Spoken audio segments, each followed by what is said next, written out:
Need to turn off Ask to Buy on iPhone? Then it's pretty simple and a quick process. So here's a step-by-step guidance on how you can easily turn off Ask to Buy on iPhone. Start by heading over to the settings of a device. Once you're inside the settings, scroll down until you see the option of screen time, and then move into it. Head over to Content and Privacy Restrictions. Enable this option of Content and Privacy Restrictions.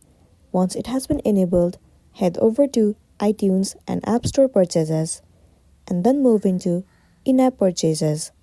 You will need to set the settings to Don't Allow, so simply click on Don't Allow. You need to enter the passcode of your screen time.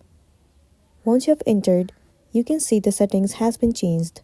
It means the Ask to Buy on iPhone has been turned off. That's the wrap for this video. If it was helpful, give it a like and check out our next tutorial. Thank you.